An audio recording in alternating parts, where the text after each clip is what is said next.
जय हिंद दोस्तों। माहौल सरकार आई होप अमेंडमेंट समझ में आ रहे हैं और कॉन्फिडेंस आपका बढ़ रहा है कि हाँ अमेंडमेंट की अब टेंशन नहीं, क्योंकि सर आपने जितने भी अमेंडमेंट पढ़े शायद आपको लगा होगा हाँ बहुत इजी है और मेजर अमेंडमेंट नहीं है, कोई चेंज नहीं है, तो सर अमेंडमेंट की वजह से डरने का नहीं। सर आइए बच्चों आगे बात करते हैं हम next amendment. Sir chapter number 7 जो ईसीओ के बारे में बात करी हमने, उसके अमेंडमेंट प्लस सर्कुलर के बारे में बात कर लिया हमने sir. Then chapter number 8 IGST act, कोई अमेंडमेंट नहीं है सर। सर आइए बच्चों अगले अमेंडमेंट की तरफ बढ़ते हैं। चैप्टर नंबर 9 के अंदर जो मेगा एग्जामिशन लिस्ट है, अपना एग्जामिशन लिस्ट में जो अमेंडमेंट हुआ है देखिए आ रहा है आपके सामने, अब दिल थाम के बैठेगा सर। यहां पर ट्रांसपोर्टेशन रिलेटेड सर्विसेज, सर यहां पर इस पेज पे कोई चेंज नहीं है, पर सिंस इसके पॉइंट में नेक्स्ट पेज भी चेंज आ रहा है इसलिए मैंने ये पेज भी आपको स्कैन करके दिया है। सर यहां पर ये बात जो मैं आपसे ऑलरेडी कर चुका हूं, सर ध्यान दीजिए, ट्रांसपोर्ट ऑफ पैसेंजर्स विथ और without accompanied belongings bye railways, याद आया बेटा, metro, monorail, tramway, inland motorway, public transport in vessel, याद आया बच्चों, ये एग्जाम्प्ट है, अभी भी एग्जाम्प्ट है। मीटर्ड केब और auto rickshaw including e rickshaw ये अभी भी एग्जाम्प्ट है, बट मीटर्ड केब और ऑटो रिक्शा के लिए एक प्रोवाइजो यहाँ पे ऐड कर दिया है। और प्रोवाइजो क्या ऐड किया है कि मीटर्ड केब और auto rickshaw including e rickshaw, अच्छा ई रिक्शा मतलब बैटरी ऑपरेटेड जो होते हैं बेटा, सर इनसे अगर आपने ट्रांसपोर्ट ऑफ पैसेंजर किया है through eco, booking through eco हुई है जहां पे सेक्शन 95 लगता है, तो ऐसे केस में एग्जामिशन नहीं मिलेगा। कुल मिला के पहले सर मीटर्ड केब और auto rickshaw including e rickshaw sir हर कंडीशन में एग्जाम्प्ट हुआ करते थे, पर अगर अब इनको जैसे ऑटो रिक्शा, स्पेशली बात करें हम ऑटो रिक्शा की अगर बात करें, स्पेशली अगर आपने इनको ईसीओ के थ्रू बुक किया है जो आप रूटीन में देखते भी होंगे, तो ऐसे केस में वहां पर इसको 95 के स्कोप में कवर कर दिया है, वहां पे एनी अदर मोटर व्हीकल भी लिख दिया और यहां से उसको एग्जामिशन से भी विड्रॉ कर दिया। और यहां क्या लिखा है, provided that nothing content in item number E मतलब only this point shall apply to services supplied through an ECO and notified under section number 95 of the CGST Act, और सेक्शन 95 में इसको नोटिफाई कर दिया, हमने पढ़ लिया सर। ये clear, any other motor vehicle लिखा है सर इसमें, इसलिए अगर आपने सर मीटर्ड केब और auto rickshaw including e rickshaw को बुक किया है थ्रू सर ओला, उबर या सर किसी और इस तरह की इलेक्ट्रॉनिक कॉमर्स ऑपरेटर के थ्रू जहां 95 लगता है, तो वहां पे एग्जामिशन नहीं मिलेगा, टैक्स लगेगा और 95 के through ECO will be liable, auto rickshaw वाला will not be liable. Okay done, यही मैंने सिंपल लैंग्वेज में यहाँ पे एनालिसिस में लिखा है sir. Okay done, that transport of passenger by metered cab और auto rickshaw including e rickshaw shall be taxable if transportation services are supplied through an electronic commerce operator and notified under section number 95 of the CGST Act। Clear माहौल sir, same way एक और point यहाँ पे भी, same point यहाँ पे भी add किया है सर, पढ़िएगा एक बार ध्यान से। पहले मैं रिवाइज कराता हूँ, पहले पॉइंट क्या था, ट्रांसपोर्ट ऑफ पैसेंजर्स विद और without accompanied belongings by air exempt था, अभी भी है सर, याद है 7 स्टेट्स, नॉर्थ स्टेट और एक ब्रदर सिक्किम और एक डोकरा बाग डोकरा, हाँ है ना सर, वहां गए या वहां से आए फ्लाइट से तो टैक्स एग्जाम्प्ट था, अभी भी है sir.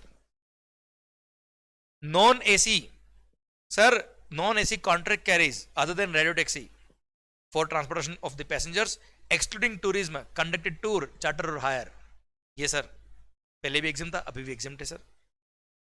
Stage carries other than AC stage carries, sir ये पहले भी एग्जाम्प्ट था, अभी भी एग्जाम्प्ट है सर। पर ये बी और सी वाले पॉइंट जो नॉन एसी कॉन्ट्रैक्ट कैरीज, देखो एसी कॉन्ट्रैक्ट कैरीज है या एसी स्टेज कैरीज है वैसे भी टैक्सेबल है। Non AC contract carries other than radio taxi या नॉन एसी स्टेज कैरीज, अगर आपने इनके थ्रू ट्रांसपोर्ट ऑफ पैसेंजर की सर्विस दी है और इनका बुकिंग अगर ईसीओ के थ्रू हुआ है जहां पे 95 लगता है, क्योंकि वहां पे एनी अदर मोटर व्हीकल लिख दिया सर, ओमनी बस भी लिख दी सर वहां पे, तो ऐसे केस में सर एग्जामिशन नहीं मिलेगा और वहां पर 95 लग के ईसीओ विल बी लायबल। देखो सर सेम पॉइंट यहाँ पे लिखा है, सेम वर्ड्स ऊपर जो लिखे थे वही यहाँ लिखे, provided that nothing content in item number B and C above, nothing content in item number B and C above shall apply to services supplied through an ECO, B और C के लिए बोला बेटा है ना, and notified under section number 95 of the CGST Act। Clear, तो simple terms में मैंने अगेन सेम वे में ये लिखा है, transport of passengers by modes covered in item number B and C of this entry shall be taxable if transportation services are supplied through an ECU and notified under section number 95 of the CGST Act. Clear, done. तो sir अगर ये 95 के through आपने book किया है, मतलब अगर आपने ECU के थ्रू बुक किया जो 95 में कवर है, तो टैक्स लग जाएगा, भले वो नॉन एसी स्टेज कैरीज हो या नॉन एसी कॉन्ट्रैक्ट कैरीज हो बेटा।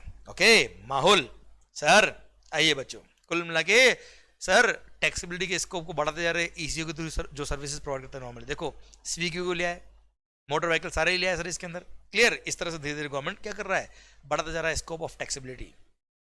आइए बच्चों, गवर्नमेंट रिलेटेड सर्विसेज के केस में यहां पर एक सर्विस हमने पढ़ी थी, प्योर सर्विसेज, वो आर्टिकल नंबर 243W 243G याद है? अरे हाँ हाँ हाँ, आर्टिकल 243W बोलता है क्या म्युनिसिपैलिटी के काम, आर्टिकल नंबर 243G बोलता है क्या पंचायती काम।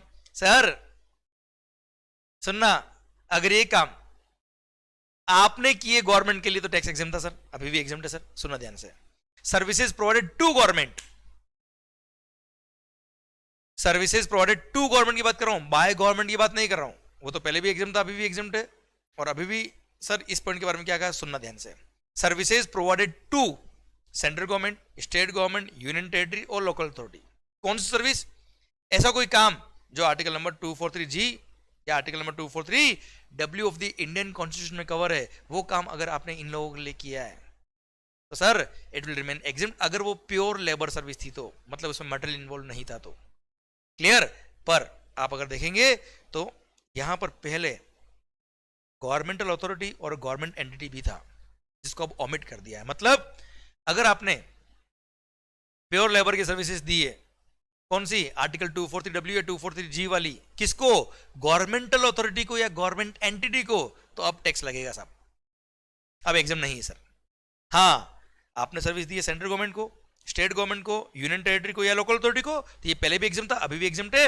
पर अगर गवर्नमेंटल अथॉरिटी या गवर्नमेंट एंटिटी को आपने अगर ये सर्विस दी है तो now it will be taxable. Same way ये तो था pure labour services, same way composite supply था ना बेटा, जिसमें maximum material involve can be 25% बेटा, है ना।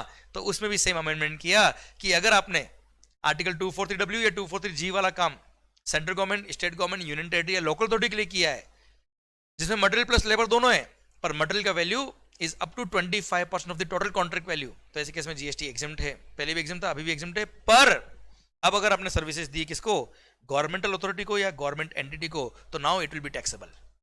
क्लियर, तो भले वो प्योर लेबर वाली हो या विथ मटेरियल वाली, अप टू 25% मटेरियल वाली वैल्यू हो, सर्विस हो, अगर आपने गवर्नमेंटल अथॉरिटी या गवर्नमेंट एंटिटी को ये सर्विस दी तो it will be now taxable. Bharat माता की जय। क्लियर, और कोई मेजर अमेंडमेंट नहीं है, पता है सर। अच्छा, एक और जो सर्कुलर इशू हुआ था उसमें भी सेम वर्ड्स मैंने यहाँ पे डिलीट किया सर, सो दैट आपको ध्यान रहे। हाँ है ना बच्चों, रेफरेंस था ना उस एंट्री का, तो यहाँ पे रेफरेंस में मैंने ये पॉइंट डिलीट किया, तो आपको बुक के अंदर मार्किंग करने में ठीक रहेगा, इसलिए मैंने आपकी बुक के अंदर जहाँ जहाँ चेंजेस हुए, अमेंडमेंट तो हमने पढ़ लिया, पर उसकी वजह से जहाँ जहाँ चेंजेस हुए वो भी मैंने यहाँ पे स्कैन करके दिया है सर आपको। आओ बच्चों अगले पॉइंट की तरफ बढ़ते हैं। अच्छा, एक खास बात सर, मेगा एग्जामिनेशन लिस्ट में बस ये 4 ही जगह चेंज थे सर, एक तो वो ECU वाला पॉइंट और ये गवर्नमेंटल अथॉरिटी या गवर्नमेंट एंटिटी वाला पॉइंट, बस इनको टैक्सेबल कर दिया सर। ये 2 ही चेंज थे सर, समझे, और पूरे मेगा एग्जामिनेशन में कोई चेंज नहीं सर। आओ बच्चों next chapter registration TDS TCS की तरफ बढ़ते हैं सर। उसमें कहा अमेंडमेंट थे वो भी देख लेते हैं। अरे बहुत छोटे छोटे अमेंडमेंट से मजा आएगा आपको कॉन्फिडेंस में कह रहा हूं बढ़ने वाला है सर। आओ बच्चों, सर हमने पढ़ा था एक अमेंडमेंट, एक प्रोविजन हमने पढ़ा था कि अगर आप एक्सक्लूसिवली गुड सप्लाई करते हो, एक्सक्लूसिवली गुड सप्लाई करते हो, तो आपको रजिस्ट्रेशन की थ्रेशोल्ड लिमिट 40 लाख की दी हुई सर, 40 लाख रुपए की, है ना। वो अभी भी है, उसमें कोई चेंज नहीं है सर। पर वहां पे कंडीशन थी कि you should not B supplier of the following goods. वहां पे 3 गुड्स मेंशन थे बेटा, वही जो कंपोजिशन स्कीम में थे, ice cream and other edible ices whether or not containing cocoa, pan masala and all tobacco based goods and manufactured tobacco substitute. इसमें वो एरेटेड वाटर वाला पॉइंट नहीं था, पहले भी नहीं था, अभी भी नहीं है सर। क्लियर, पर आपको पता हो तो कंपोजिशन स्कीम में वो 4 कैटेगरी ऑफ गुड्स, वो याद है, ब्रिक्स, ईंटें। सर अगर आप ईंट का मैन्युफैक्चरर हो तो सर वहां पे कंपोजिशन नहीं ले सकते थे, और अगर आप सप्लायर हो, इवन यू आर ट्रेडर, या ध्यान ना यहाँ सप्लायर लिखा है, भले आप ट्रेडर हो या मैन्युफैक्चरर हो, उससे कोई फर्क नहीं पड़ता। अगर आप इन गुड्स में डील करते हो सर, आप कंपोजिशन से सॉरी आपको 40 लाख का बेनिफिट नहीं मिलेगा, नॉर्मल जो 20 लाख का है, 10 लाख का बेनिफिट है, वही मिलने वाला है।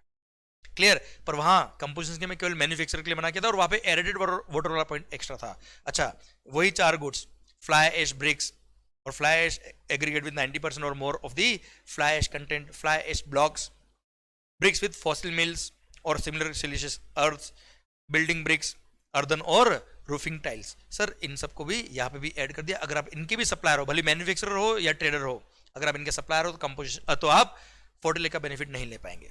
ठीक है, कोई खास बात नहीं. मैंने बोला था ना ये चारों पॉइंट एक जगह और आएंगे, वो यही था सर. आओ बच्चों, एक आधार के रिगार्डिंग पॉइंट लिखा है सर. रूल नंबर 10 भी नया इंसर्ट किया है आधार ऑथेंटिकेशन को लेके. मैं बताता हूँ, कोई खास बात नहीं है, सिंपल सा पॉइंट है सर. अच्छा, आपको पता है ये आधार ऑथेंटिकेशन वाले प्रोविजंस जो आए थे वो 1 अप्रैल 2021 से आया था सर. 1 अप्रैल 2021 के बाद जो नए एसएससी रजिस्टर्ड हुए जीएसटी में, उनके लिए कंपलसरी आधार ऑथेंटिकेशन करवाना. आधार ऑथेंटिकेशन करवाना पड़ेगा अगर आपने नया रजिस्ट्रेशन के लिए अप्लाई किया है 1 अप्रैल 2021 है उसके बाद. पर जो लोग ऑलरेडी जीएसटी में रजिस्टर्ड थे, जो लोग ऑलरेडी जीएसटी में रजिस्टर्ड थे, उनके लिए सर अब तक आधार ऑथेंटिकेशन के प्रोविजन एप्लीकेबल नहीं हुए हैं सर. देखिए सर, यहाँ पे सेक्शन नंबर 25 सबसेक्शन 6A दे रखा है कि जो लोग ऑलरेडी जीएसटी में रजिस्टर्ड है उनको भी आधार ऑथेंटिकेशन करवाना पड़ेगा, पर गवर्नमेंट इस सेक्शन को नोटिफाई करेगी उस दिन से एप्लीकेबल होगा. अब तक इस सेक्शन को नोटिफाई नहीं किया. मतलब ये हो गया कि जो लोग 1 अप्रैल 2021 से पहले, people who were already registered under GST with effect prior to 1 April 2021, उनको अभी तक आधार ऑथेंटिकेशन की जरूरत नहीं है सर. क्लियर? ठीक है, कोई खास बात नहीं है, तो सिंपल बात ही. अब यह बोला कि अगर किसी एसएससी को, सर अगर किसी एसएससी को रजिस्ट्रेशन उसका कैंसिल हो गया और रिवोक करवाना है, रिवोकेशन ऑफ कैंसिलेशन के लिए अगर अप्लाई करना है, किसके लिए? उसका रजिस्ट्रेशन कैंसिल कर दिया अथॉरिटी ने, अब उसको रिवोक प्लीज आप छोड़ दो सर, रिवोकेशन ऑफ कैंसिलेशन करवाना है, या फिर उसको रिफंड के लिए अप्लाई करना है. सर भले वो रूल नंबर 89 के रिफंड के लिए हो, मतलब वो इन्वर्टेड ड्यूटी स्ट्रक्चर का रिफंड हो, या zero rated supply of goods और service made without payment of tax, ITC का रिफंड ले रहा सर, या फिर सर रूल नंबर 96 में आईजीएसटी जो उसने गुड्स एक्सपोर्ट करने पर आईजीएसटी पे किया, सर गुड्स एक्सपोर्ट किया under payment of IGST, bond sign नहीं किया, एलयूडी साइन नहीं किया, आईजीएसटी पे किया, आईजीएसटी का रिफंड ले रहा है सर. तो सर अगर उसको रूल नंबर 96 का रिफंड लेना हो, या रूल नंबर 89 का रिफंड लेना हो, या उसको रिवोकेशन ऑफ कैंसिलेशन के लिए अप्लाई करना हो, तो सर ऐसे केस में उन सब लोगों को पहले क्या करना पड़ेगा? आधार ऑथेंटिकेशन करवाना पड़ेगा. दैट्स इट, कोई खास बात नहीं सर. पिक्चर समझ में आया बेटा आपको? ये तो रूल नंबर 10 भी क्या बोलता है सर? देख भाई, मैंने 1 अप्रैल 2021 वाली कहानी क्यों बताई? क्योंकि 1 अप्रैल 2021 या उसके बाद किसने अगर रजिस्ट्रेशन के लिए अप्लाई किया तो उसका आधार ऑथेंटिकेशन हुआ ही है सर. सर तो जिन लोगों का आधार ऑथेंटिकेशन नहीं हुआ उनके लिए बोल दिया भाई आधार ऑथेंटिकेशन करवा लेना, तब जाके ये काम करना. अच्छा, आधार ऑथेंटिकेशन जो है वो तो 5 मिनट का काम भी नहीं सर. सिंपल, मोबाइल पे ओटीपी आएगा और ओटीपी के थ्रू आपको वेरीफाई करना, बात खत्म. समझे मेरी बात आप? तो सर इन सच केस क्या बोला सर? ये 3 केस, ये 3 कौन कौन से? Revocation of cancellation of registration, second है रिफंड अंडर रूल नंबर 89, या फिर रिफंड अंडर रूल नंबर 96. अगर आप ये तीनों में से कोई भी काम चाहते हो, डिपार्टमेंट की तरफ से डिपार्टमेंट का फेवर चाहते हो, तो साहब हमको फेवर कर लो, आधार ऑथेंटिकेशन करा दो, सो दैट आपको हम ट्रेस कर पाए इजीली. सर पढ़ लीजिए सर, कोई खास बात नहीं, खत्म हो गया provision. The registered person other than a person notified under section number 25 subsection 6D. अच्छा, 25 सबसेक्शन 6D में वो लोग हैं, ये रहे सर, ये 25 सबसेक्शन 6D, जिनको आधार ऑथेंटिकेशन करवाना ही नहीं होता है, तो जिनके लिए आधार की जरूरत ही नहीं सर, उनके लिए तो प्रोविजन अप्लाई नहीं होगा सर. ठीक है sir. A registered person who has been issued a certificate of registration under rule number 10 shall undergo authentication of the Aadhaar number of the proprietor in case of proprietorship firm, any partner or of any of the partner in case of partnership firm, or of the Karta in case of HUF, or of the managing director or any whole-time director in case of a company, or of any of the members of the managing committee of the AOP or BOI or a society or a trust, or of the trustee in case of board of trust. Sir, or of and of the authorized signatory. Sir अगर आपकी company में कोई authorise signatory है तो उसका भी आधार authentication करवाना पड़ेगा सर. क्लियर? मैनेजिंग डायरेक्टर और any of the whole time director, and अगर ऑथराइज सिग्नेटरी भी है तो ऑथराइज सिग्नेटरी का भी होगा सर आधार ऑथेंटिकेशन. इनका आधार ऑथेंटिकेशन होगा तो ही ये लोग एलिजिबल हो पाएंगे for the following purposes. First, for filing the application of revocation of cancellation of registration in form number GST REG 21 under rule number 23. ये फॉर्म नंबर याद नहीं करोगे चलेगा sir. For filing refund application in form number RFD 01 under rule number 89, और for filing refund under rule number 96 of the IGST paid on goods exported out of India.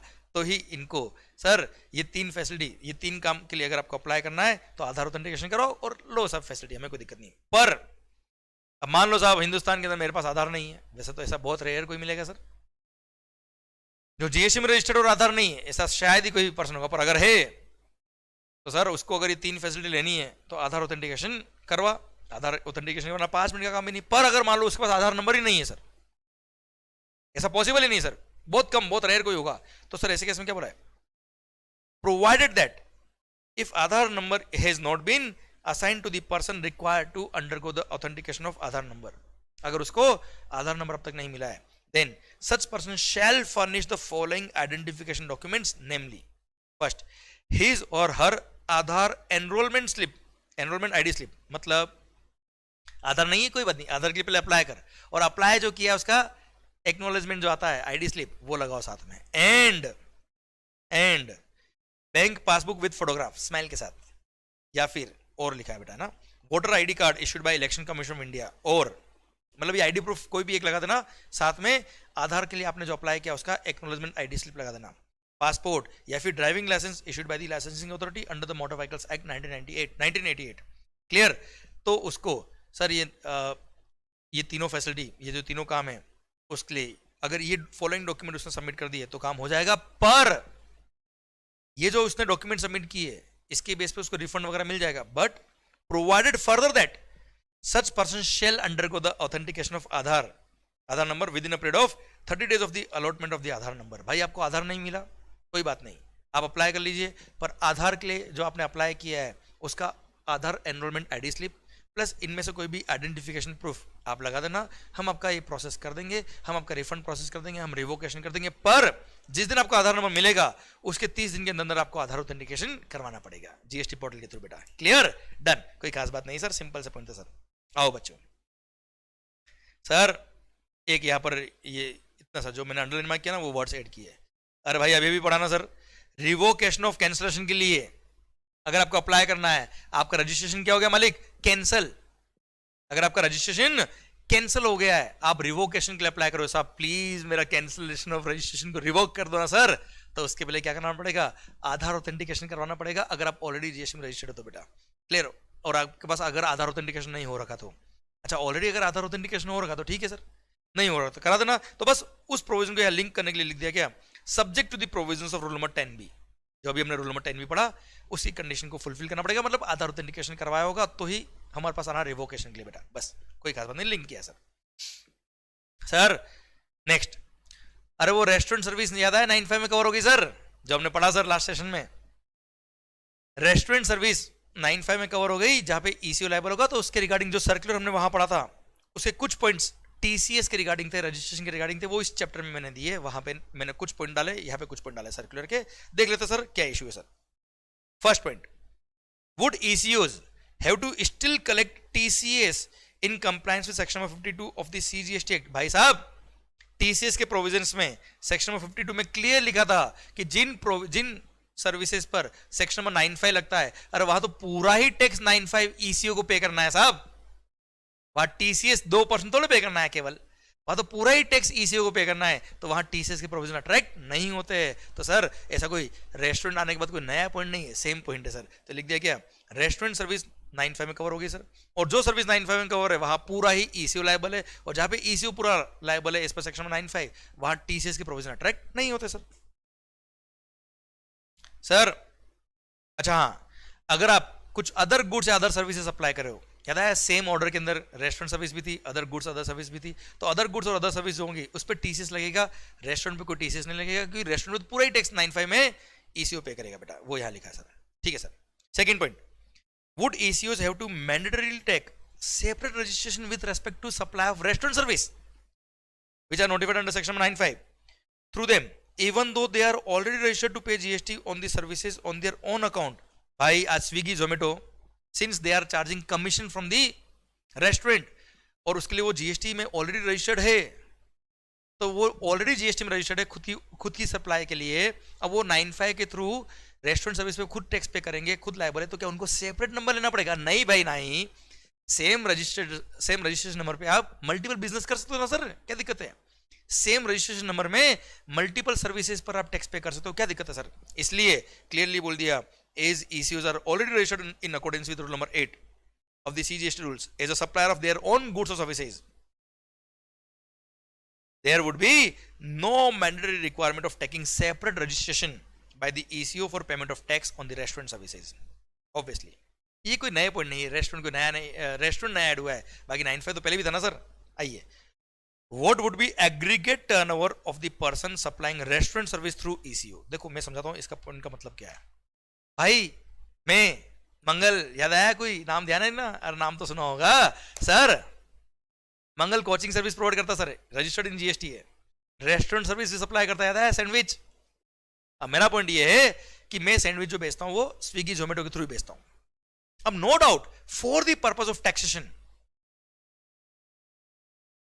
95 attract हो रहा है और Swiggy Zomato liable है टैक्स पे करने के लिए, पर सर अल्टीमेटली टर्नओवर तो मेरा ही है ना सर, वो भी तो सर ये क्वेश्चन आया यहाँ पे, और इस सर्कुलर ने क्लेरिफाई किया कि मंगल जो कोचिंग सर्विस दे रहा है, मान लो उसका टर्नओवर 10 करोड़ और रेस्टोरेंट का सर्विस का टर्नओवर है 2 करोड़, और सारी सर्विस मान लो 95 लग रहा है और ईसीओ लायबल है सर, तो 10 करोड़ पे तो वो खुद लायबल है, 2 करोड़ पे 95 लग रहा है और ईसीओ लायबल है। फिर भी जब हम मंगल के एग्रीगेट टर्नओवर की बात करेंगे तो 12 crore is the aggregate turnover. मतलब जो एक्चुअली रेस्टोरेंट है उसके एग्रीगेट टर्नओवर में तो साहब सारी आउटवर्ड सप्लाई काउंट होती है ना सर। हमने एग्रीगेट टर्नओवर का डेफिनेशन पढ़ा हुआ है और एग्रीगेट टर्नओवर के डेफिनेशन में क्लियर लिखा है ऑल आउटवर्ड सप्लाईज। तो सर भले ही 95 लगे कोई दिक्कत नहीं है, एग्रीगेट टर्नओवर में तो काउंट होगा रेस्टोरेंट वाले के लिए। क्लियर? डन। आइए नेक्स्ट पॉइंट है, वुड सप्लाई ऑफ गुड्स और services other than restaurant service through ECOs be taxed at 5% without ITC? अरे भाई सर सेम ऑर्डर के अंदर मैं रेस्टोरेंट सर्विस भी दे रहा हूं, कुछ अदर गुड्स और अदर सर्विस भी दे रहा हूं। अरे भाई रेस्टोरेंट सर्विस पे 95 लगा है ना, रेस्टोरेंट सर्विस पे अगर 5% टैक्स का ऑप्शन लिया तो रेस्टोरेंट पे 5% है, अदर गुड्स अदर सर्विस पे तो नॉर्मल जो सप्लायर है सर, स्विगी नहीं, ईसीओ नहीं, नॉर्मल सप्लायर ही टैक्स पे करेगा और नॉर्मल रेट से टैक्स पे करेगा, और उस पर ईसीओ टीसीएस कलेक्ट करेगा, टीसीएस के रेटेड 1% सीजीएसटी, 1% एसजीएसटी, अगर इंट्रा है तो 2% आईजीएसटी। बेटा आया ना? क्लियर? तो ये कोई नया पॉइंट नहीं सर, पढ़ लीजिए इसको। ECO is required to pay GST on services notified under section number 95 besides the other services or other supplies made on its own account. On any supply that is not notified under section number 95 that is supplied by a person through ECO, the liability to pay GST continues on such supplier only, and ECO shall continue to pay only and only TCS on such supplies. Thus, present dispensation continues for ECO on supplies other than restaurant services. Clear? तो restaurant के अलावा कुछ और supplies अगर है तो उस पर नॉर्मल सप्लायर ही लायबल होगा, एंड वहां पे केवल टीसीएस के लिए लायबल होगा ECO. On such supplies other than restaurant service made through ECO, GST will continue to be billed, collected and deposited in the same manner as it is being done at present. जो अभी चल रहा है वही चलेगा ना sir, कोई इसमें तो अमेंडमेंट हुआ नहीं, कोई इसमें तो 95 लगा नहीं sir. Eco will deposit TCS on such supplies, only TCS के लिए लायबल होगा ईसीओ। क्लियर? डन। तो ये कुछ पॉइंट जो मुझे लगा टीसीएस के बाद देने चाहिए, वो सर्कुलर के यहाँ पे सर्कुलर में से वो पॉइंट निकाल के इस चैप्टर में डाले, बाकी पॉइंट मैंने चैप्टर नंबर 7 में रखे बेटा। Okay done. माहौल सरकार, आइए अगले अमेंडमेंट की तरफ बढ़ते हैं अब हम। सर रजिस्ट्रेशन के बाद नेक्स्ट चैप्टर था हमारा पेमेंट ऑफ टैक्स, उसमें कोई अमेंडमेंट नहीं है सर। नेक्स्ट है tax invoice, debit note, credit note and other documents, chapter number 12। उसके अंदर एक छोटा सा प्यारा सा अमेंडमेंट हुआ है, जैसा आप और हम सबको सर एक्सपेक्टेड था कि सरकार क्या करने वाली सर, जो ई इनवॉइस के प्रोविजंस थे through government notified websites. Sir ई इनवॉइस याद है क्या बेटा? अगर आप B2B सप्लाई कर रहे हो या एक्सपोर्ट कर रहे हो आप, और अगर आपका aggregate turnover in any of the preceding financial year from 2017-18 onwards, sir पहले था 500 करोड़ क्रॉस हुआ है तो सर आप पर ई इनवॉइस के प्रोविजंस अट्रैक्ट होंगे। फिर 500 करोड़ को कम करके 100 करोड़ किया था इन्होंने, 100 करोड़ को कम करके 50 करोड़ किया था इन्होंने, और अभी अमेंडमेंट करके इन्होंने 50 करोड़ से कितना कर दिया बेटा सर 20 करोड़ कर दिया with effect from 1 April 2022।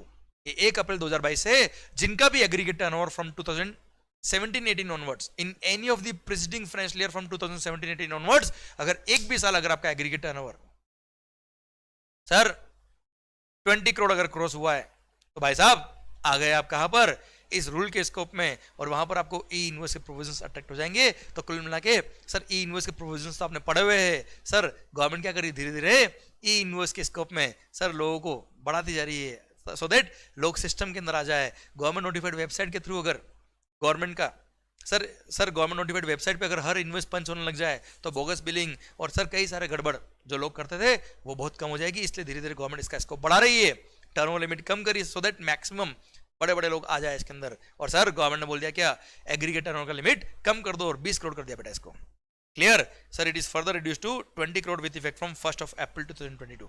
Clear, done. आइए बच्चों अगला। अच्छा एक और बात, इसका मैंने नेक्स्ट पेज का भी प्रिंट आउट दे रखा आपको, क्यों कि जो मैंने एग्जांपल दिया था उसमें भी यहाँ 50 करोड़ लिखा था पहले बेटा बुक के अंदर, अब 20 करोड़ हो गया है, तो आप अपनी बुक के अंदर यहाँ पे भी सर रेस्पेक्टिव चेंज कर लेना बेटा। ओके ठीक सर, देखो मैंने हर जगह इसलिए दिया क्योंकि आपकी बुक के अंदर कोई गलती नहीं रह जाए आपसे। आओ बच्चों, अच्छा डायनामिक क्यूआर कोड जानना बेटा, B2C सप्लाई के केस में अगर आप बिजनेस टू कंज्यूमर, आप अनरजिस्टर्ड पर्सन को सप्लाई कर रहे हो गुड्स, B2C सप्लाई कर रहे हो तो डायनामिक क्यूआर कोड के प्रोविजन अट्रैक्ट होते हैं, और वहां तो एग्रीगेट टर्नओवर लिमिट अभी भी 500 करोड़ ही सर, कितना 500 करोड़, पहले भी 500 करोड़ था अभी भी यही है, इसको कम नहीं किया है। अगर आपका एग्रीगेट टर्नओवर एक्सीड करता है 500 करोड़, उधर कितना हो गया इनवॉइस में एक्सीड करता है कितना 20 करोड़, अच्छा वहां B2B ट्रांजेक्शन और एक्सपोर्ट के ट्रांजेक्शन कवर है सर, यहां पर B2C कवर है, और वो अगर आपका एग्रीगेट टर्नओवर 500 करोड़ क्रॉस होता है तो ही अप्लाई होगा डायनामिक क्यूआर कोड। यहां कोई अमेंडमेंट नहीं है, जस्ट नॉलेज के लिए कंपेयर करने के लिए बताया मैंने आपको। पर हाँ इसका जो सर्कुलर इशू हुआ था उसमें सर्कुलर में एक जगह क्या छोटा सा एक गवर्नमेंट से सर्कुलर में हल्का सा एक एरर हो गया था, उसको क्लेरिफाई करने के लिए सर्कुलर के एक प्रोविजन में अमेंडमेंट कर दिया। ये सर्कुलर जो आपने पढ़ा था sir, circular number 156/12/2021 regarding dynamic QR code, उसके पॉइंट नंबर 4 में एक छोटा सा चेंज किया सर, मैं तुम्हें समझाता हूं पॉइंट क्या है सर, कोई मेजर चेंज नहीं सर, क्लेरिफिकेटरी नेचर का पॉइंट है सर। ये बोला है कि B2C सप्लाई अगर आप करते हो अदर देन एक्सपोर्ट, देखो एक्सपोर्ट अगर आपने किया है ना बेटा, भले गुड्स एक्सपोर्ट किया है या सर्विस एक्सपोर्ट किया है, उसको B2B की तरह ट्रीट किया गया है, और उस पर ई इनवॉइस के प्रोविजन अट्रैक्ट होते हैं, उस पर डायनेमिक क्यूआर कोड के प्रोविजन अट्रैक्ट नहीं होते। यह सर्कुलर ने ऑलरेडी क्लेरिफाई किया था सर। अब यहां पे इस पॉइंट नंबर 4 ने क्या कहा कि सर B2C सप्लाई पर, B2C सप्लाई अगर कस्टमर अनरजिस्टर्ड है तो डायनामिक क्यूआर कोड के प्रोविजन अट्रैक्ट होंगे, पर अगर एक्सपोर्ट ऑफ गुड्स या एक्सपोर्ट ऑफ सर्विस है तो उस पर डायनामिक क्यूआर कोड के प्रोविजन अट्रैक्ट नहीं होते। अब यहां समझना बात को ध्यान से, एक्सपोर्ट ऑफ सर्विस में क्या होता सर, देखो एक्सपोर्ट ऑफ गुड्स में तो क्या taking goods from India to a place outside India, खत्म।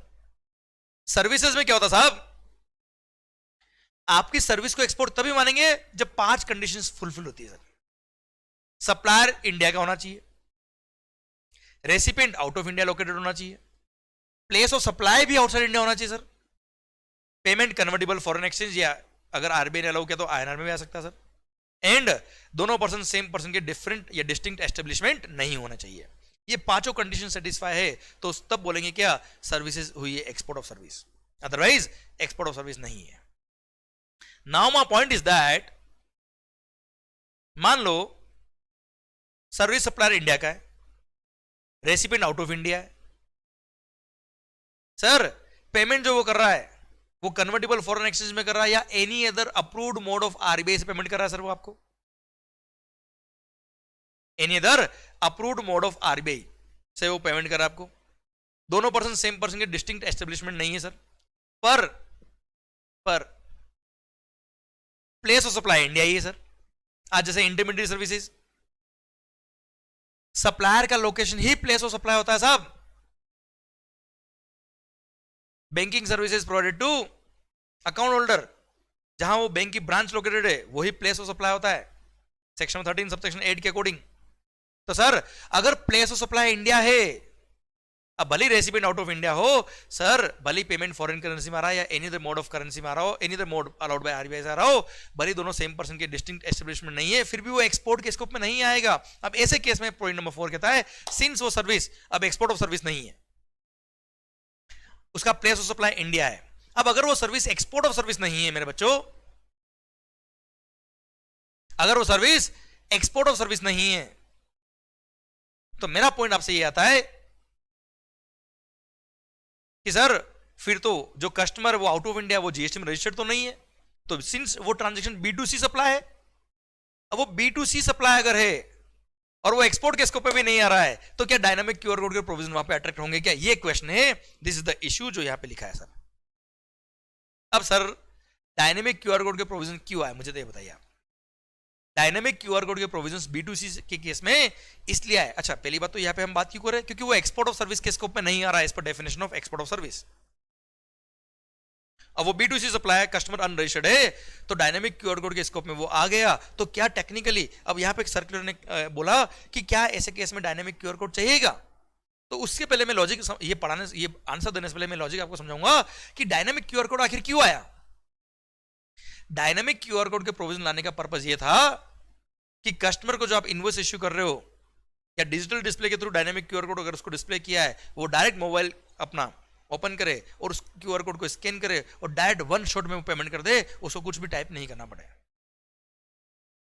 Just to make the digital payment more easier, dynamic QR code के प्रोविजंस को अट्रैक्ट किया, को इंट्रोड्यूस किया। अब आप मुझे बताओ, वो जो recipient out of India located है, भले वो सर्विस एक्सपोर्ट ऑफ सर्विस नहीं है, भले वो B2C सप्लाई है, पर वो रेसिपिएंट आउट ऑफ इंडिया है, वो फॉरेन करेंसी में या any other approved mode of RBI से पेमेंट कर रहा है, वो आउट ऑफ इंडिया है, क्या वो स्कैन करके पेमेंट कर पाएगा? वैसे भी नहीं कर पाएगा सर। आउट ऑफ इंडिया से पेमेंट ऐसा नहीं हो सकता सर। इसीलिए गवर्नमेंट ने बोला इस सर्कुलर के थ्रू कि चिंता करने की जरूरत नहीं है। अगर ऐसे केस में customer out of India located है, प्लेस ऑफ सप्लाई इंडिया है इन केस ऑफ सर्विसेज, तो ऐसे केस में देखो, गुड्स के केस में तो वैसे भी गुड्स इंडिया से आउट ऑफ इंडिया ले रहे हो, तो सर वहां पे एक्सपोर्ट ऑफ गुड्स में आ जाता है, वहां दिक्कत ही नहीं है सर। सर्विसेज में दिक्कत है, क्योंकि प्लेस ऑफ सप्लाई भी इंडिया होना चाहिए, प्लेस ऑफ सप्लाई भी आउट ऑफ इंडिया होना चाहिए। क्लियर? तो सर्विसेज में अगर रेसिपिएंट आउट ऑफ इंडिया है, अब भले वो जीएसटी में रजिस्टर्ड नहीं, ऑब्वियसली वो आउट ऑफ इंडिया है, इसलिए भले वो सर्विस एक्सपोर्ट के स्कोप में भी नहीं आ रहा है, B2C सप्लाई है, पर फिर भी सर वहां डायनेमिक क्यूआर कोड के प्रोविजन अट्रैक्ट करने की जरूरत नहीं है। पहले यहां पे केवल ये लिखा था कि पेमेंट फॉरेन करेंसी में आ रहा है, यहां गवर्नमेंट ने लिख दिया पेमेंट फॉरेन करेंसी में है या फिर any other mode of approved mode of RBI से आ जाए, कोई दिक्कत नहीं सर। देख लीजिए, no dynamic QR code required नहीं है। Wherever an invoice is issued to the recipient located outside India for supply of services for which the place of supply is in India, as per provisions of the IGST Act, and the payment, ये words change किए थे, and the payment is received by the supplier in convertible foreign exchange or in INR wherever permitted by RBI through the RBI approved medium। पहले केवल foreign currency लिखा था, बस इन words को change किया इस सर्कुलर के अंदर, और कोई चेंज नहीं किया, बाकी मैंने पूरा पढ़ा दिया सर आपको। Such invoice may be issued without having a dynamic QR code. As such, dynamic QR code cannot be used by the recipient located outside India, क्योंकि ये dynamic QR code out of India वाला recipient use ही नहीं कर सकता sir for making payment to the supplier in India। Clear? Done? समझे मेरी बात? तो कुल मिला के रेसिपिएंट अगर आउट ऑफ इंडिया है, सर्विस सप्लायर इंडिया में है, तो वह डायनामिक क्यूआर कोड नहीं चाहिए। ठीक है? डन। आइए बच्चों, सर बस ये टैक्स इनवॉइस में दो जगह चेंज थे सर, एक तो सर्कुलर में डायनामिक क्यूआर कोड का प्रोविजन मैंने आपको पढ़ाया बेटा, एंड सर ई इनवॉइस का जो टर्नओवर लिमिट था वो 50 करोड़ से कम करके 20 करोड़ कर दिया बेटा, दैट्स इट। आइए रिटर्न्स अंडर जीएसटी, सर यहां पर एक छोटा सा अमेंडमेंट किया है, मस्त अमेंडमेंट है सर। अगेन सर हमने पढ़ा था कि सर अगर किसी एसएससी ने प्रीवियस 2 मंथ के, प्रीवियस 2 टैक्स पीरियड के 2 मंथ के अगर रिटर्न 3B सबमिट नहीं किया, GSTR 3B, तो सर उसको हम GSTR 1 सबमिट नहीं करने देंगे, क्योंकि सब भाई साहब क्या कर रहे हैं, इधर से GSTR 1 फर्निश कर रहे हैं या इनवॉइस फर्निशिंग फैसिलिटी यूज करके इनवॉइसेस फर्निश कर रहे हैं, रेसिपिएंट के GSTR 2B में क्रेडिट जा रही है, वो क्रेडिट ले जा रहा है, और भाई साहब ने 3B फाइल ही नहीं किया, 1 फाइल कर रहा है। 1 फाइल किया तो क्या क्रेडिट पास ऑन हो गया, और इधर से 3B फाइल नहीं किया, 3B फाइल नहीं किया तो सरकार को टैक्स तो मिला नहीं, रेसिपिएंट 2B के बेस पे क्रेडिट ले लेगा। सर गलत हो रहा ना यार ये, इसलिए गवर्नमेंट ने ये प्रोविजन डाला था और बोल दिया था क्या, अगर किसी सप्लायर ने अपने पिछले 2 महीने के अगर पिछले 2 महीने के अगर GSTR 3B फाइल नहीं किए, तो उसको हम इनवॉइस फर्निशिंग फैसिलिटी यूज नहीं करने देंगे या GSTR 1 सबमिट नहीं करने देंगे। दिमाग खराब मत करना। अब सरकार ने बोल दिया क्या, 2 महीने से हटा के 1 महीना कर दिया। लो साहब, लो कर लो बात। अगर आपने प्रेसिडिंग मंथ का जीएसटीआर 3 भी सबमिट नहीं किया तो करंट मंथ का जीएसटीआर 1 हम आपको फर्निश नहीं करने देंगे और इनवॉइस फर्निशिंग फैसिलिटी भी यूज नहीं करने देंगे। भारत माता की जय।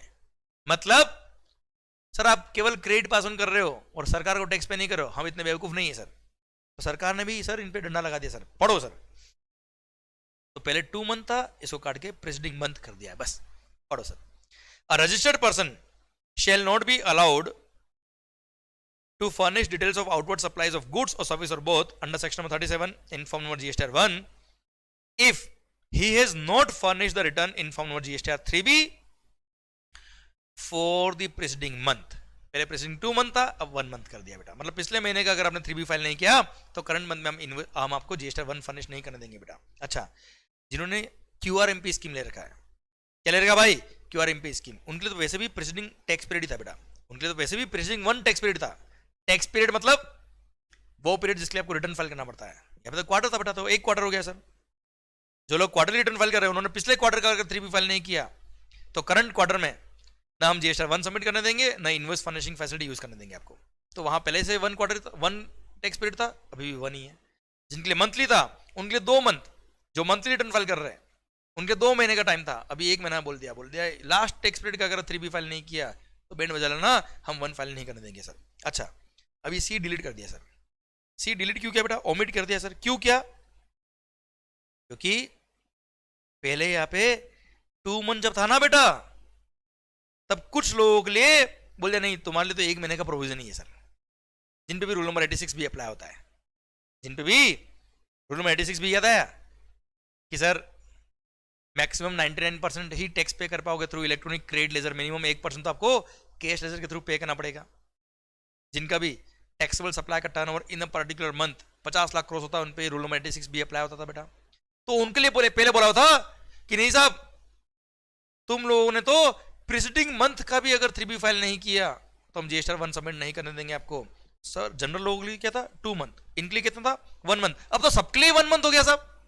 जब सबके लिए 1 मंथ हो गया है तो ये पॉइंट अलग से देने की जरूरत है ही नहीं सर, इसलिए इस पॉइंट को क्या कर दिया? ओमिट। तो कुल मिला के आपको एक चीज ही ध्यान रखनी है यहाँ पे कि भाई साहब पिछले टैक्स पीरियड का अगर क्यूआरएमपी स्कीम ले रखी है, पिछले क्वार्टर का नॉर्मल स्कीम है, क्यूआरएमपी स्कीम नहीं है तो पिछले मंथ का अगर आपने 3B फाइल नहीं किया तो करंट मंथ में ना हम आपको जीएसटीआर 1 सबमिट करने देंगे ना इनवॉइस फर्निशिंग फैसिलिटी यूज करने देंगे। That's it. भारत माता की जय।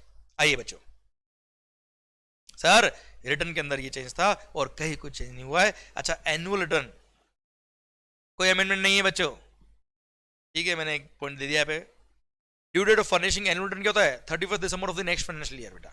पर सर फाइनेंशियल ईयर 2021 में, फाइनेंशियल ईयर 2021 के लिए गवर्नमेंट ने क्या बोल दिया? The said annual return shall be furnished on और बिफोर 28 ऑफ फरवरी 2022। तो इसका ड्यू डेट बढ़ा के 28 फरवरी 2022 कर दिया था बेटा। अब 28 फरवरी 2022 भी गया, 2021 के रिटर्न में फाइल हो चुके। अब ये पॉइंट कोई काम का है नहीं, पर फिर भी ठीक है यार, मैंने दे दिया। मान लो कभी एग्जाम में कोई एक आध मार्क का क्वेश्चन आ जाए तो ठीक है, वैसा तो नहीं आता पर फिर भी के बच्चों ठीक। सेम वे याद है सेल्फ सर्टिफाइड रिकंसिलिएशन स्टेटमेंट, उसका भी ड्यू डेट क्या होता है? 31 दिसंबर। पर again for the financial year 2020-21 इसका ड्यू डेट कर दिया था क्या? 28 फरवरी 2022, 28 of February 2022 for the financial year 22 for the financial year 2020-21। बस ऐसा सारे सालों के लिए नहीं सर, सारे सालों के लिए तो 31 दिसंबर ही है सर। Okay done. तो वैसे अब ये डेट भी चली गई, ये टैक्स पीरियड भी चला गया, आगे कोई काम आने वाला नहीं है, पॉइंट एग्जाम में नहीं आना चाहिए, पर ठीक है सर। इसलिए देखो 2 पेज भी आपके कम हो रहे हैं। तो देखिए सर नंबर ऑफ पेजेस आपको बहुत सारे दिख रहे होंगे, पर अमेंडमेंट्स कुछ विशेष नहीं है, कोई खास नहीं है, कोई टफ नहीं है बच्चों। आओ बच्चों, सर रिटर्न चैप्टर के एंड में मैंने कुछ इंफॉर्मेशन रिटर्न वाले प्रोविजंस दे रखे थे, वहां पे सेक्शन 151 उसको रिप्लेस कर दिया गवर्नमेंट ने power to call for information. ये पहले था power to call for statistics. याद है कमिश्नर के पास पावर था कि वो किससे भी बिजनेस रिलेटेड या कोई पर्टिकुलर सेक्टर से रिलेटेड कोई स्टैटिस्टिक्स मांग सकता है सर, और वो स्टेट्स देने पड़ेंगे कमिश्नर को। वहां पर अब वो पावर थोड़ा सा इंक्रीज कर दिया, थोड़ा बढ़ा दिया सर। क्या बोला है? रिप्लेस कर दिया सेक्शन को, द कमिश्नर और an officer authorise by him, commissioner या उसका ऑथराइज ऑफिसर में by an order direct any person to furnish information relating to any matter dealt with in connection with this act within such time in such form and in such manner as may be specified therein. मतलब अगर कोई भी person GST से related किसी भी matter में deal कर रहा है, डायरेक्टली इनडायरेक्टली, एनी पर्सन लिखा है बेटा, भले वो रजिस्टर्ड हो या ना हो। सर कोई भी पर्सन जीएसटी से रिलेटेड किसी भी मैटर पे कोई डील कर रहा है तो डिपार्टमेंट मतलब कमिश्नर या उसका ऑथराइज ऑफिसर उसको ऑर्डर दे सकता है, भाई साहब ये इन्फॉर्मेशन मेरे को दीजिए आप, और टाइम बता देगा, इतने टाइम में देना पड़ेगा, इस मैनर में देना पड़ेगा। हो सकता है वो एक्सेल फॉर्म में मांग ले, इलेक्ट्रॉनिक फॉर्म में मांग ले, सर इतने टाइम में आपको देना पड़ेगा, इन सच मैनर देना पड़ेगा, इन सच फॉर्म देना पड़ेगा, देना ही पड़ेगा। नहीं दिया तो ये फाइन दे रखा है 124 में, वो फाइन में कोई अमेंडमेंट है नहीं सर। क्लियर, जो फाइन पहले था वही है बेटा। अरे हाँ है ना भाई, डन, समझे मेरी बात। आइए बच्चों 152 bar on disclosure of the information. Sir bar on disclosure information ये सेक्शन हमने ऑलरेडी पढ़ा हुआ है सर 152। सर जो सेक्शन में 150 जो इंफॉर्मेशन रिटर्न था वो कि किसी भी गवर्नमेंट डिपार्टमेंट से या किसी भी पर्सन से सीबीआई से कोई भी इंफॉर्मेशन मांग सकता है सर, याद आया बेटा? इलेक्ट्रिसिटी डिपार्टमेंट, आरबीआई, बैंक, कोई कंपनी, भले जीएसटी नेटवर्क हो, कोई भी हो सर, सर उससे इंफॉर्मेशन मांग सकता है, हाँ है ना? वो था सेक्शन 150। 151 अभी हमने पढ़ा। क्लियर, तो इन दोनों सेक्शन में जो भी इंफॉर्मेशन इन्होंने कलेक्ट करी है ये ऑफिसर्स किसी और के साथ शेयर नहीं कर सकते, जिस पर्पस के लिए कलेक्ट करी उस पर्पस के लिए यूज करेंगे सर। ये सेक्शन हमने ऑलरेडी पढ़ा था, इसमें हल्का फुल्का टेक्निकल अमेंडमेंट किया सर, कोई खास अमेंडमेंट नहीं, देखना ध्यान से। No information of any individual return और अ पार्ट देयर ऑफ, तो ये लैंग्वेज, ये वर्ड्स काम के नहीं थे, इनको डिलीट कर दिया सर। इंडिविजुअल रिटर्न और पार्ट देयर ऑफ ये अब काम करने था। कुल मिला के no information with respect to any matter given for the purpose of section 150 और 151। भाई बात ही जब ये कर रहा है 150 या 151 की, उसी की बात करेगा सर ये। क्लियर, तो किसी इंडिविजुअल की बात नहीं कर रहे हैं, इंडिविजुअल रिटर्न की बात नहीं कर रहे हैं ये लोग। तो सेक्शन नंबर 151 और सेक्शन नंबर 150 या 151 में जो भी इंफॉर्मेशन डिपार्टमेंट के ऑफिसर्स ने कलेक्ट करी, ऑथराइज ऑफिसर ने कलेक्ट करी है, वो शेल विदाउट, बाकी अमेंडमेंट नहीं पर पढ़ लो, shall without previous sanction in writing of the concerned person or his authorized representative be published in such manner so as to enable such particulars to be identifiable as referring to a particular person and no such information। मतलब कुल मिला के जो information इन्होंने collect करी है as per section 151 या as per section 150 उसको ये लोग पब्लिश नहीं करेंगे, और पब्लिश करा भी तो इस तरह से पब्लिश करेंगे जिसमें कोई इंडिविजुअल असेसी की आइडेंटिटी डिस्क्लोज नहीं होनी चाहिए sir. The information should not be identifiable to a particular assessee unless his written consent is taken और his authorised representatives written consent is taken. Okay, और सर एंड लिखा है and no such information shall be used for the purposes of any proceedings under this act without giving an opportunity of being heard to the such person। मतलब अगर इनको ये information जो collect करी है, ये इंफॉर्मेशन अगर किसी और प्रोसीडिंग में अगर यूज करनी है तो यूज तो कर सकते हैं, पर उस पर्सन कंसर्न को एक बार अपॉर्चुनिटी ऑफ बीइंग हर्ड देना पड़ेगा। अच्छा पहले ये वर्ड्स नहीं थे, without giving an opportunity being heard to the person concern, मतलब क्या था? पहले तो इस इंफॉर्मेशन को वो किसी भी प्रोसीडिंग में यूज नहीं कर सकते थे सर, है ना? अभी क्या कर दिया, एक तरह से गवर्नमेंट को पावर मिल गया इस सेक्शन के थ्रू ये वर्ड्स ऐड करने से। क्या कि अगर ये इंफॉर्मेशन जो 150 या 151 में कलेक्ट करी है उनको अगर किसी अदर प्रोसीडिंग में इन इंफॉर्मेशन को यूज करना है तो भी वो यूज कर सकते हैं। क्लियर, पर सर एक बार अपॉर्चुनिटी बीइंग हर्ड देना पड़ेगा। मतलब अपॉर्चुनिटी बीइंग हर्ड देके तो इंफॉर्मेशन यूज कर सकते हैं ना यार, पहले तो अपॉर्चुनिटी बीइंग हर्ड यूज करने का सिस्टम था ही नहीं, पहले तो क्या था, वो इंफॉर्मेशन यूज नहीं कर सकते सर। फिर सब सेक्शन 2 में कुछ एक्सेप्शन दिए थे सर उसके, कि अगर उस प्रोसीडिंग में आपको इंफॉर्मेशन यूज करनी है तो इसी तरीके से कर सकते हो सर आप।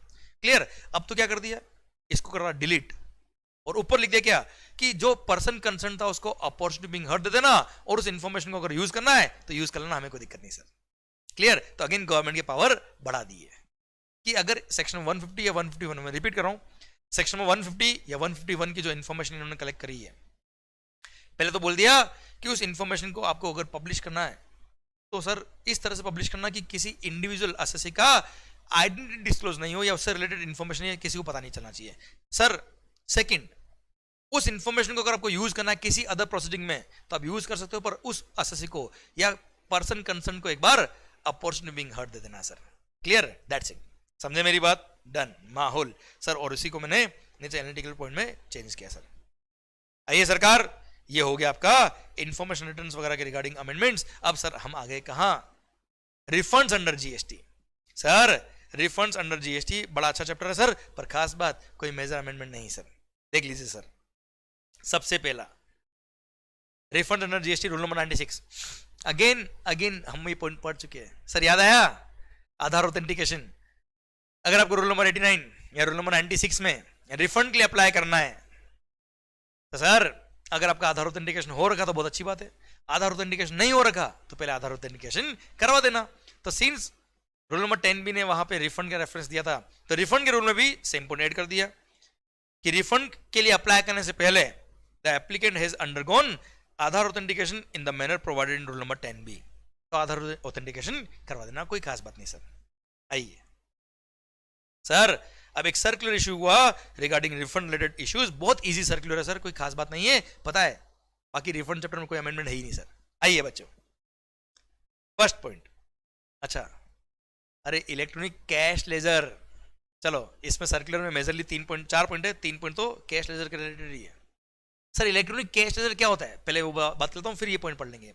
अरे इलेक्ट्रॉनिक कैश लेजर आपका ई वॉलेट है ना सर, अरे आपकी तो पैसे है जो आपने पे कर रखे, जो इलेक्ट्रॉनिक कैश लेजर के फॉर्म में दिख रहे हैं, अब उसका रिफंड लेना कभी भी लो सर आप, हाँ है ना, वो उसके रिलेटेड पॉइंट है सर। पढ़ो, whether the provisions of section number 54 subsection 1 of the CGST Act regarding time period within which an application for refund can be filed, याद है 2 साल के अंदर रिफंड के लिए अप्लाई करना पड़ता है, क्या ये time limit would be applicable in case of refund of excess balance in electronic cash ledger? Answer is no sir. Electronic cash laser में जो पैसा पड़ा है वो आपका है, जब चाहो तब रिफंड लो, हमें कोई दिक्कत नहीं है, उसके लिए वो 2 साल का टाइम लिमिट अप्लाई नहीं होगा। सेक्शन नंबर 54 सबसेक्शन 1 के प्रोविजंस वहां पे अट्रैक्ट नहीं होंगे sir.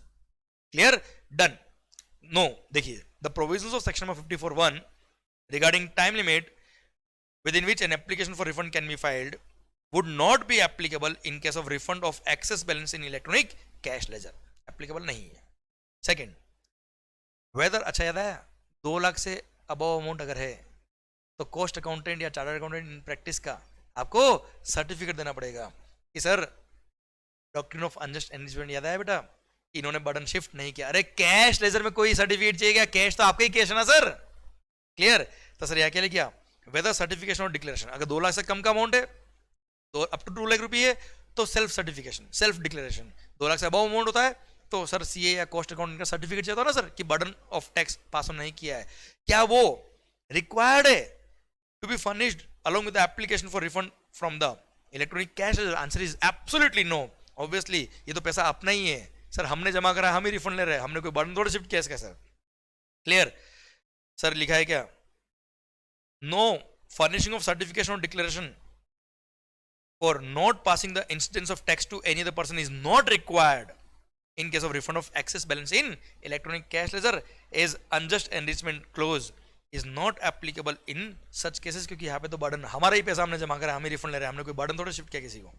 Sir point number 3, whether refund of TDS or TCS deposited in electronic cash ledger under provisions of section 51 or 52 of the CGST Act can be refunded as excess balance in electronic cash ledger? Answer is yes। भाई आज मान लो मैं supplier हूँ, आप sir eco हो, मैंने आपके through supply किया, आपने मेरा 2% टीसीएस कलेक्ट करके अमाउंट जमा कराया और अमाउंट जो आपने डिपॉजिट करा वो मेरे इलेक्ट्रॉनिक कैश लेजर में आ जाएगा सर। टीडीएस हो या टीसीएस हो, गवर्नमेंट डिपार्टमेंट को मैंने सप्लाई किया, उन्होंने टीडीएस कट किया बेटा, वो टीडीएस उन्होंने कट करके जमा जब कराया वो मेरे इलेक्ट्रॉनिक कैश लेजर में डिपॉजिट होता है सर। अब टीडीएस हो या टीसीएस हो, वो अमाउंट आएगा मेरे कैश लेजर में। अब कैश लेजर में आने के बाद तो पैसा मेरा ही है ना यार, मैं चाहूं तो उसको यूज करूं, एक्सेस बैलेंस तो मैं रिफंड लूं, हमें क्या दिक्कत है सर। वही गवर्नमेंट ने यहां समझाया और बोल दिया क्या सर, एनी अमाउंट, देखिए sir, any amount which remains unutilised in electronic cash ledger after discharge of the tax dues and other dues payable under CGST Act and rules made thereunder can be refunded to the registered person as excess balance in electronic cash ledger। क्योंकि sir TDS TCS भी क्या है, आपका ही पैसा था जो उन्होंने cut किया और आपके अकाउंट में जमा कराया सर, वो भी तो कैश ही है सर आपका। सर देख लीजिए sir, sir it is not mandatory for the registered person to utilize the TDS or TCS amount credited to his electronic cash ledger only for the purpose of discharging tax liability. The registered person is at full liberty to discharge his tax liability in respect of the supplies made by him during a tax period either through debit in the credit ledger और through the cash ledger as per his choice. उसको credit ledger use करना है, cash ledger use करना है। Credit पड़ा होगा तो ITC use करेगा ना सर, वो कैश लेजर क्यों यूज करेगा? अब कैश लेजर यूज नहीं आ रहा है, उसमें टीडीएस टीसीएस का अमाउंट का क्रेडिट पड़ा हुआ है, तो वो तो कैश लेजर में पैसा है ना। अब कैश लेजर से रिफंड कभी भी लो, हमें कोई दिक्कत नहीं, भले वो किसी का अमाउंट भी अमाउंट हो sir. Point number 4 sir, whether relevant date for refund of tax paid on supplies regarded as deemed exports by the recipient is to be determined as per clause number B of explanation 2 of section 54 of the CGST Act. अभी language आपको section number से समझ में नहीं आएगा, मैं बताता हूँ। And if so whether the date of return filed by the supplier or the date of return filed by the recipient will be relevant for the purpose of determining relevant date for such refund. मैं तुम्हें समझाता हूँ provision क्या कहता है sir. ओ भाई, deemed export sir section 147 में defined है डिम्ड एक्सपोर्ट के ट्रांजैक्शंस। अगर आप डिम्ड एक्सपोर्ट करते हो तो सप्लायर एक बार टैक्स पे करता है गवर्नमेंट को। अब सप्लायर और रेसिपिएंट दोनों में से कोई भी एक पर्सन उसका रिफंड ले ले, हमें कोई दिक्कत नहीं सर। अगर सप्लायर रिफंड ले रहा है तो रेसिपिएंट से वो डिक्लेरेशन ले आएगा कि मैं ये टैक्स का अमाउंट का रिफंड ना तो मैं लूंगा ना मैं इसका आईटीसी लूंगा सर। और अगर सप्लायर ने रेसिपिएंट से टैक्स का अमाउंट ले लिया, गवर्नमेंट को पे कर दिया, अब रेसिपिएंट रिफंड लेने जा रहा है तो रेसिपिएंट सप्लायर से डिक्लेरेशन ले आएगा कि सप्लायर कभी रिफंड के लिए अप्लाई नहीं करेगा। तो रिफंड में कोई भी अप्लाई करे कोई दिक्कत नहीं सर, ये तो आप और हम पढ़ चुके सर। अब पॉइंट आता है क्या, the time limit to apply for the refund is 2 years। 2 years कब से? सेक्शन में 54 में एक्सप्लेन किया हुआ है रिलेवेंट डेट को, और वहां लिखा है क्या सर, जिस दिन उस डिम्ड एक्सपोर्ट रिलेटेड रिटर्न, जिस दिन रिटर्न रिलेटिंग टू रिटर्न मतलब 3B, ये लिखा है सर। क्या लिखा है वहां पे एक्सप्लेनेशन में, ये पढ़िए sir. In case of supply of goods regarded as deemed export, where a refund of tax paid is available in respect of the goods, the date, relevant date, 2 साल कब से काउंट करेंगे, the date on which the return relating to such deemed export is furnished. Return relating to such deemed export, अच्छा, जो deemed export हुआ है वो supplier ने किया ना सर। अब रिफंड भले रेसिपिएंट ले या सप्लायर ले, वो फर्क नहीं पड़ रहा, सप्लायर तो सप्लायर ने किया है। अब सप्लायर ने जब रिटर्न फाइल किया होगा वहां से 2 साल काउंट करेंगे, भले रिफंड के लिए अप्लाई रेसिपिएंट करे या सप्लायर करे, उससे कोई फर्क नहीं पड़ता, क्योंकि return relating to such deemed export, deemed export तो किया है सप्लायर ने। अब सप्लायर ने जब रिटर्न सबमिट किया होगा वहां से 2 साल काउंट करेंगे, भले रिफंड रेसिपिएंट ले या सप्लायर ले, उससे कोई फर्क नहीं पड़ता। ये सर्कुलर ने सप्लायर समझाया बेटा, क्लियर, डन। ये रिफंड से रिलेटेड बातें भी खत्म होती है। अब आई होप पिक्चर समझ में आ रही सर आपको, आई होप प्रोविजन समझ में आ रहे सर आपको। सर ये चैप्टर नंबर 14 के अमेंडमेंट्स तो क्या थे सर, सर्कुलर था सर। आपको समझ में आ रहा होगा कि मेजरली सर अमेंडमेंट कुछ नहीं है सर, आया ना, मेयर क्लेरिफिकेटरी नेचर के पॉइंट है सर, सर्कुलर्स मेयर क्लेरिफिकेशन होते सर। आओ बच्चों, chapter number 18 sir, demand and recovery वाला चैप्टर अपना बेटा। सरकार सेक्शन नंबर 73 74 याद है बेटा आपको?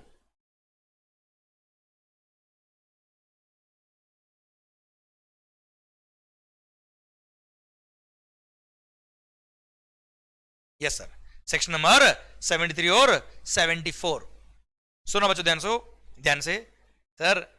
यह point number 12, for the purpose of section number 73 and this section, अरे कुछ नहीं है, ये पॉइंट डिलीट हुआ है सर, ठीक है। 2 सेक्शन का रेफरेंस डिलीट हुआ है, इन दोनों सेक्शन का। ओके, बात करता हूं 2 मिनट के सर। हमने पढ़ा था सर क्या सेक्शन नंबर 73 74 में कि अगर 73 74 में कोई प्रोसीडिंग्स क्लोज हो गई है, मैटर क्लोज, पेनल्टी वगैरह पे कर दी और मैटर क्लोज, फाइल क्लोज, तो sir all other proceedings will be concluded, ऐसा लिखा था सेक्शन में। पर the expression all proceedings in respect of said notice shall not include proceeding under section number 132। 132 मतलब जेल वाला ये प्रोविजंस बेटा, याद आया? 5 करोड़ से अबव अमाउंट था, अरे हाँ है ना भाई, तो सर 5 साल तक की जेल है बेटा, तो वो प्रोविजंस तो है ही है। अच्छा, इसमें कोई अमेंडमेंट नहीं थे, ये तो पहले भी था, अभी भी है सर। ओके, तो सर आपने टैक्स पे कर दिया, इंटरेस्ट पे कर दिया, पेनल्टी पे कर दिया, प्रोसीडिंग क्लोज, तो ये टैक्स वाली पेनल्टी क्लोज हुई है सर। इंप्रिजनमेंट वगैरह तो कंटिन्यू हुई है सर, उसके लिए कंपाउंडिंग फीस पे करो, कंपाउंडिंग करो, वो अलग प्रोविजन है सर, ठीक है। अच्छा, ना इसमें अमेंडमेंट था ना है, ये तो हमने पढ़ लिया पहले भी। आइए, अच्छा हमने ये पॉइंट, चलो यहां पढ़ा देता हूं, ये पढ़ा था हमने कि अगर मान लो किसी मैटर में, मान लो मैं टैक्स चोरी कर रहा था, गवर्नमेंट ने पकड़ लिया साहब, रंगे हाथों पकड़ लिया मालिक सर, और मेरे साथ 3 लोग और इन्वॉल्व थे, वो मेरे फ्रेंड्स, वो मेरी हेल्प कर रहे थे, ट्रांसपोर्टर भी था उसमें, वेयर हाउस ऑपरेटर भी था, और दो फ्रेंड भी थे मेरे सर। तो सर सबको नोटिस गए। अब सर मैं जो मेन कल्प्रिट था, मेन एसएससी था, उसने तो अपना क्या किया, टैक्स पे कर दिया, इंटरेस्ट पे कर दिया, और वो 25% पेनल्टी वाले पे कर के मैटर क्लोज करा दिया उसने। तो उसके अगेंस्ट तो प्रोसीडिंग्स क्लोज, साहब मेन कल्प्रिट तो बच गया, बाकी रह गए सर। तो वहां गवर्नमेंट ने ये प्रोविजन ऐड किया था, ये प्रोविजन पहले भी था, पढ़ना, where the notice under the same proceedings, where the notice under the same proceeding is issued to the main person liable to pay tax and some other persons also, and such proceedings against the main person have been concluded under section number 73 or 74. Main person के against sir proceeding क्या हो गई, conclude हो गई है, तो ऐसे case में ये माना जाएगा कि जो साथ वाले लोग थे वो भी छूट गए, उनके प्रोसीडिंग भी क्लोज हो गई सर। पर यहां पे ध्यान से पढ़ना सर, वापस पढ़ना बेटा, इसको शुरू से पढ़ो।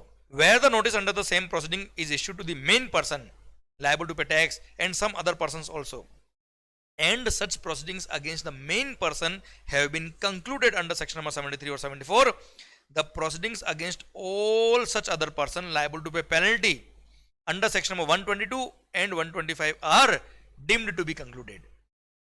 मतलब 122 की जो पेनल्टी है और 125 में जनरल पेनल्टी दे रखी है सर, वो मान लेंगे कि ये अदर लोग भी उससे फ्री हो गए, उन पे कोई पेनल्टी 122 और 125 का नहीं लगेगा। पर पहले 4 सेक्शंस थे यहाँ पे बेटा, बस कलर लेता हूं, चलो ये पहले 4 सेक्शन हुआ करते थे, 122, 125, 129 और 130, चारों सेक्शन की प्रोसीडिंग मान लेते क्लोज हो गई है, पर अभी केवल 122 और 125 की प्रोसीडिंग क्लोज हुई, यही मानेंगे। 129 और 130 की प्रोसीडिंग्स क्लोज नहीं होगी उन लोगों के अगेंस्ट। अब आप कहेंगे सर आप तो सेक्शन नंबर ऐसे बोले जा रहे हो जैसे हमको याद ही हो सर, तो जस्ट रेफरेंस के लिए मैंने आपको दिया है सर, ये सेक्शन सारे चैप्टर नंबर 23 में आने वाले सर आपके लिए। 122 है पेनल्टी फॉर सर्टेन ऑफेंसेस, पता है पेनल्टी का जो चैप्टर उसका फर्स्ट सेक्शन जिसमें लिस्ट ऑफ ऑफेंस दे रखे और बाद में पेनल्टी का अमाउंट दे रखा। 125 जनरल पेनल्टी दे रखी सर। 129 याद आया, ड्यूरिंग ट्रांसपोर्टेशन ईवे बिल नहीं है या बिल नहीं है और वहां पे गाड़ी पकड़ ली सर आपकी, detention seizure and release of goods and conveyance in transit. 130 confiscation, याद है रिडम्पशन फाइन पे करे गुड्स ले सकते हो आप, कॉन्फिस्केशन ऑफ गुड्स और conveyance and levy of penalty. और 132 है पनिशमेंट ऑफ सर्टेन ऑफेंसेस जो इम्प्रिजनमेंट के प्रोविजन थे। अच्छा 132 तो यहाँ पे काम आया था सर, वो तो ठीक है अमेंडमेंट में कवर नहीं था सर, जस्ट रेफरेंस ले दिया मैंने। तो कुल मिला के मैं और मेरे 4 दोस्त मेन कल्प्रिट में था, अगर मेरे मैटर क्लोज हो गया तो मेरे फ्रेंड्स जो इन्वॉल्व थे उसका 122 और 125 का पेनल्टी क्लोज हो जाएगा, मैटर क्लोज हो जाएगा, उन पे कोई पेनल्टी नहीं लगाएंगे अगर मेरा मैटर क्लोज हो गया तो। पर अगर 129 और 130 की पेनल्टी उन पे लगती है तो वो लगेगी सर। 129 क्या था, ट्रांसपोर्टर, जैसे आपको पता है कि अगर ड्यूरिंग ट्रांजिट ईवी बिल नहीं था, मैं भी इन्वॉल्व था, ट्रांसपोर्टर भी इन्वॉल्व था, तो सर मेरा भले ही सेक्शन नंबर 73 74 में मैटर क्लोज हो गया है, पर उसका 129 में मैटर ओपन हो गया, 129 में वो बचेगा नहीं सर, उसको पेनल्टी पे करना पड़ेगा ट्रांसपोर्टर को सर। क्लियर? अच्छा 129 और 130 में वैसे मेजर अमेंडमेंट्स थे, 129 और 130 हम आगे जाके पढ़ने वाले sir. Clear? Don't worry for that, 129 130 हम आराम से आगे पढ़ेंगे, इसमें अमेंडमेंट थे बेटा, ओके डोंट वरी सर। तो कुल मिला के 129 और 130 के प्रोसीडिंग्स क्लोज नहीं होंगे, बाकी की प्रोसीडिंग क्लोज हो जाएंगे सर उन मेरे दोस्तों के सर। ओके डन सर, ये खत्म हो गया आपका एक और अमेंडमेंट। आइए बच्चों, एक बड़ा सुंदर सा पॉइंट यहाँ पे ऐड हुआ है सर। सर सेक्शन नंबर 75 था सर, अपना मतलब है अभी भी, जो 73 और 74 के कॉमन प्रोविजन दिए थे सर, उसमें एक पॉइंट यहां लिखा था सर, पढ़ना एक बार। Notwithstanding anything contained in section number 73 or 74, where any amount of self-assessed tax in accordance with the return submitted under section number 39 remains unpaid, मतलब भाई देखो 73 और 74 क्या बोलता है, हम डायरेक्ट रिकवरी करने नहीं आएंगे। मान लो आपने टैक्स चोरी करी, टैक्स पे नहीं किया, हम डायरेक्ट रिकवरी करने नहीं आएंगे, पहले आपको अपॉर्चुनिटी बिंग हर्ड देंगे by way of issue of show cause notice. Section number 73 74 पहले आपको शो कॉज नोटिस देगा, आप हार गए, केस हार गए तो डिमांड ऑर्डर देगा, डिमांड ऑर्डर के थ्रू आपने सर पैसा पे नहीं किया या अपील भी फाइल नहीं करी तो रिकवरी शुरू होती है। पर यहां पे तो प्रोविजन क्या कहता है, अगर आपने रिटर्न सबमिट किया और रिटर्न के अंदर डिक्लेयर किया कि मेरा इतना टैक्स बनता है और वो पे नहीं किया आपने, तो हम आपके अगेंस्ट रिकवरी शुरू कर सकते हैं without following provisions of section number 73 और 74, क्योंकि आप खुद बोलते हो ये मेरा सेल्फ असेस्ड टैक्स है, इतना टैक्स मेरा बनता है और पे नहीं किया, तो वहां पे हम आपको शो कॉज नोटिस नहीं देंगे। इसलिए लिखा क्या, नॉट विथस्टैंडिंग एनीथिंग कंटेन 73 और 74। अच्छा, ये प्रोविजन पहले भी था, अभी भी है, एक्सप्लेनेशन तो अभी ऐड हुआ, 2 मिनट रुकिए। तो ये पॉइंट पहले समझिए तो लिंक समझ में आएगा सर आपको। नॉट विथस्टैंडिंग एनीथिंग कंटेन 73 और 74 where any amount of self-assessed tax in accordance with the return furnished under section 39 remains unpaid either wholly or partly, or any amount of interest thereon, the same shall be recovered under the provisions of section 79 without falling 73 और 74। Not withstanding anything contain 73 74 मतलब हम show को notice वगैरह देंगे, direct recovery करने आएंगे अगर आपने रिटर्न में जो टैक्स डिक्लेयर किया वो नहीं पे किया तो। अच्छा, वैसे हम बात करें तो रिटर्न में अगर टैक्स डिक्लेयर किया और वो पे नहीं किया, प्रैक्टिकली बात करें तो सर रिटर्न सबमिट ही नहीं हो पाएगा सर। इसलिए गवर्नमेंट ने यहाँ पे एक एक्सप्लेनेशन ऐड किया बड़ा स्मार्टली और बोल दिया क्या, क्योंकि नॉर्मली क्या होता है, टैक्स पहले पे करेंगे फिर रिटर्न सबमिट होगा सर आपका, तो जीएसटी के अंदर। तो अभी यहाँ पे स्मार्टली गवर्नमेंट ने एक पॉइंट ऐड कर दिया और बोल दिया क्या, for the purpose of this subsection the expression self assessed tax shall include tax payable in respect of details of outward supplies which are furnished under section 37। मतलब GSTR 1 में आपने डिक्लेयर किया but not included in the return furnished under section 39। मतलब आपने कोई transaction GSTR 1 में या invoice furnishing facility use करके आपने वहां पे इनवॉइसेस फर्निश किए पर उनका टैक्स आपने पे नहीं करा थ्रू GSTR 3B। मतलब आपने वो फॉर एग्जाम्पल आपने 100 करोड़ की सेल दिखाई GSTR 1 के थ्रू, पर जब GSTR 3B फाइल करने गए तब केवल 20 करोड़ का ही आपने टैक्स डिक्लेयर किया, 20 करोड़ का सप्लाई आपने दिखाया बेटा। मतलब 1 के थ्रू आपने क्या कर दिया सर, रेसिपिएंट को क्रेडिट पास ऑन कर दी, आपने GSTR 1 सबमिट किया या इनवॉइस फर्निशिंग फैसिलिटी यूज करी, रेसिपिएंट को क्रेडिट चला गया, उसके 2B में चला गया सर, और आपने 3B में वो टैक्स डिक्लेयर नहीं किया, ट्रांजेक्शन डिक्लेयर नहीं किया, टैक्स पे नहीं किया, तो वहां पर ये प्रोवाइजो अट्रैक्ट होगा और वहां बोल दिया क्या, दिमाग खराब मत करना मंगल, ऐसे केस में हम without following provisions of section 73 74 हम डायरेक्ट रिकवरी करने आएंगे, वहां हम आपको कोई शोकोस नोटिस वगैरह नहीं देंगे, क्योंकि आपने खुद ने डिक्लेयर किया कि ये मेरा आउटवर्ड सप्लाई है। आपने GSTR 1 के अंदर खुद ने डिक्लेयर किया कि ये मेरा आउटवर्ड सप्लाई है और 3B के अंदर उस ट्रांजेक्शन को आपने डिक्लेयर नहीं किया, इट मींस वो आपका सेल्फ असेस्ड टैक्स है, ये माना जाएगा, और उसका आपने टैक्स खुद ने डिक्लेयर करके खुद ने ही पे नहीं किया, हम तो रिकवरी करेंगे भाई 73 74 का हम प्रोसीजर फॉलो नहीं करेंगे, डायरेक्ट रिकवरी करने पहुंचेंगे सर। Clear, done. तो कुल मिला के बोगस बिल वालों को यहां और पकड़ा सर। वो लोग क्या करते थे, GSTR 1 तो सबमिट कर दिया, रेसिपिएंट को क्रेडिट मिल गया, इधर 3B के अंदर ट्रांजेक्शन दिखाया नहीं, टैक्स पे नहीं किया, सरकार ने बोल दिया हम डायरेक्ट रिकवरी करने आएंगे, 73 74 का नोटिस भी नहीं देंगे सर आपको। समझे, इतनी भारी है सरकार हमारी। Clear, done. आइए सर, एक और इस चैप्टर के अंदर प्रोविजनल अटैचमेंट के प्रोविजन हमने पहले भी पढ़े थे sir. Provisional attachment to protect revenue in certain cases हमने पहले पढ़ा था कि ड्यूरिंग द प्रोसीडिंग्स सर अगर कमिश्नर को लगता है कि असेसी भाग जाएगा सर, रिकवरी आएगी ये भाग जाएगा, तो to protect the interest of revenue commissioner के पास पावर है कि चाहे तो sir provisional attachment of the property कर ले सर, उस असेसी की प्रॉपर्टी को प्रोविजनली अटैच कर दे, 1 साल के लिए प्रोविजनल अटैचमेंट हो सकता था, ये प्रोविजन पहले भी था अभी भी है, बस इस सेक्शन का स्कोप थोड़ा बढ़ा दिया।